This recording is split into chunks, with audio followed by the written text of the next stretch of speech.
the crowdfunding model, and I saw that another company was doing that. I never liked to be a copy, so I had to retract for another 2 years and model the company and created a system I call the agricultural real estate, which is the first in Africa. We inaugurate on the 4th of August 2020 a network of greenhouse. We are building 1 million square meter greenhouses in Osun State, City.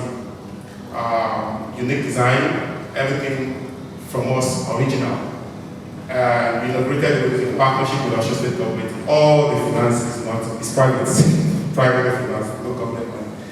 Because it's a huge project, because it's sitting on a 5 million square meter of land in Osun State.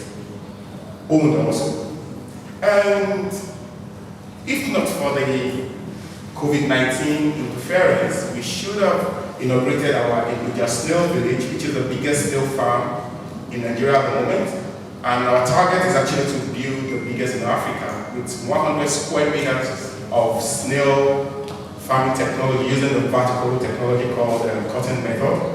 The good thing about that is that you are able to eradicate about 90% of the threat to your snail, and you utilize land at ratio 1:20. What I mean is 1,000 square meters of the farming facility will do what you have needed 20,000 square meters for. Currently, we are commissioning, because of our festivity, we shifted it to the 11th of January 2021, where the government of the state will be inaugurating that with 7,000 square meters. That's equivalent to 140,000 square meters of snail. And expansion continues immediately after that. Our snails are in Nigeria, all the technology, everything is in place.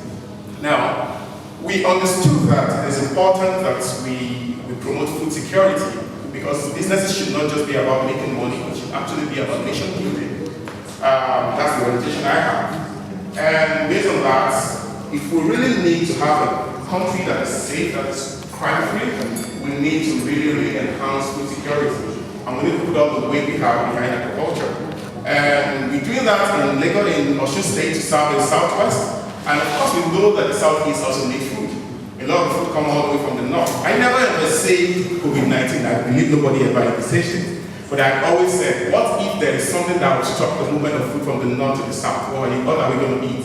Everybody want to be educated. Everybody want to work in the bank. Everybody want to be pilots, soldiers, all of this. Who's going to cook the food? Who's going to make the food? I said I was going to make the food. So I dropped my gun. I picked the hole. But I said, no, that's not enough. We need to still make sure that people in the East can get food. A lot of brilliant people, industrious people, commercial entrepreneurs, all them, how they're going to feed. So we are in Imo State making arrangements to have a replica of what is in Osun State, in Imo. We have made the orders, we built it, but we've not been able to bring it to the country because of the congestion in the port. And the shipment will commence in another 1 or 2 weeks.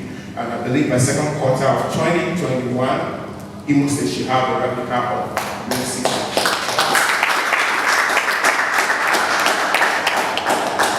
Thank you very much for that. But there's something very important as well. When you're doing large-scale agriculture, one of the reasons we kept going back into failure in agriculture is because we don't even do precision farming. We don't have adequate data. A lot of farmers are blind farmers. They don't even know what to do. They just believe, put the seed to the ground, wait for it, allow water, and wait on weather. No, you don't have to do that. During the time, this 2020 was an eye-opener to a lot of farmers. Rain, the climate has changed. So there was no rain. A lot of people that put their seed to ground on maize harvested enough. We tried, we tested, and none of our maize germinated. I said, no, we're not doing that. It's just a seed someone gave to us. And I needed to clear that. So we did some experiment with the greenhouse technology, integrated system, and then ordinary farming using on weather. And that one failed. So we need people to connect to data. Data is very expensive. Most of it is coming from US, India, and Europe, from the European Union.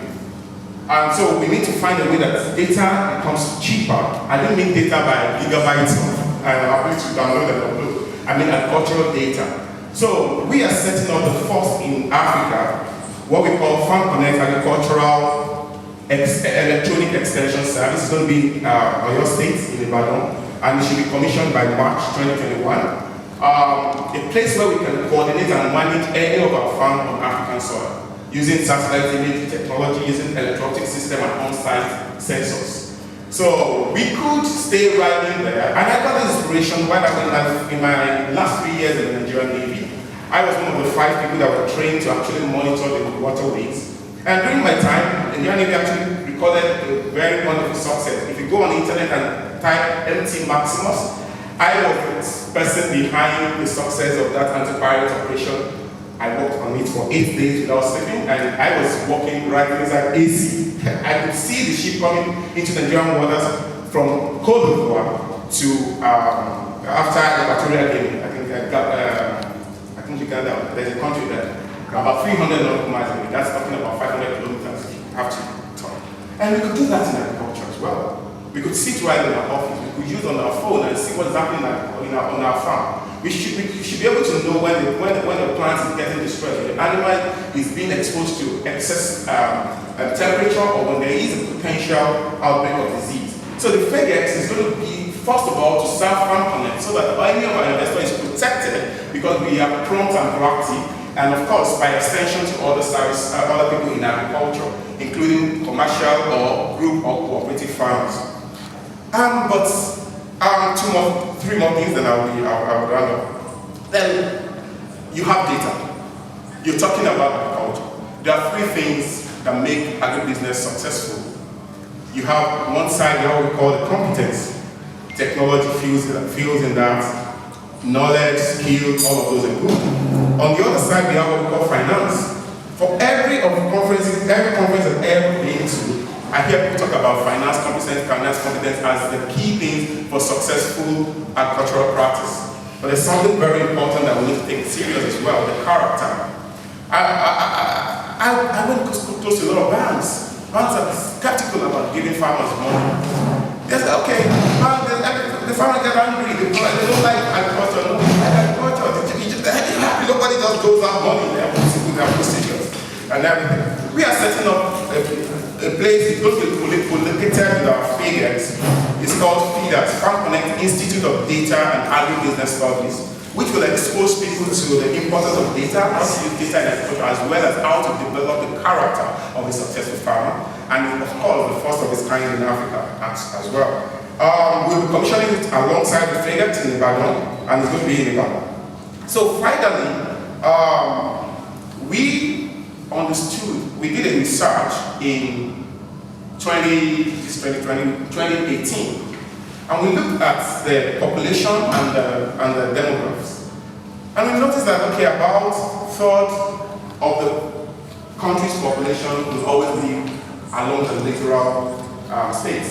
And we studied the character and everything, and that unveiled to us a huge market for tomatoes. From Badagry to Bakassi, having over 67.5 million people living there, we assume that only 5% of them can feed. Others are new, they can't eat at all. And if those 5 people are to feed, we studied their feeding pattern, and we have an estimate that everybody spends around 100 naira per day to eat tomatoes. That is 5% of 67.5 million, that's about 3 million. Spending 100 naira per day on tomatoes for 365 days, 109 million naira potential market for tomatoes alone. What happened to peppers? What happened to onion that's even very scarce now? We import onion. And we will be engaging on the largest open field tomato plantation in Africa is in Benin Republic, owned by Indians. 150 hectares, the guy is a friend, and we were together sometime last year. And then I said, what happens to us? Why we import? Now this guy sent 2 trucks of tomatoes to Lagos, Mile 12 every week. 807 million naira market size. We are locked up in traffic, living in AC, hungry, and we pay a hell lot of money to this guy to sweep our money out of the country. FarmKonnect will be engaging in 160 hectares irrigated farmland come January 2021, and we can farm all around. This is a little bit about FarmKonnect. There are a lot more, but I would like to stop here. Thank you for your attention.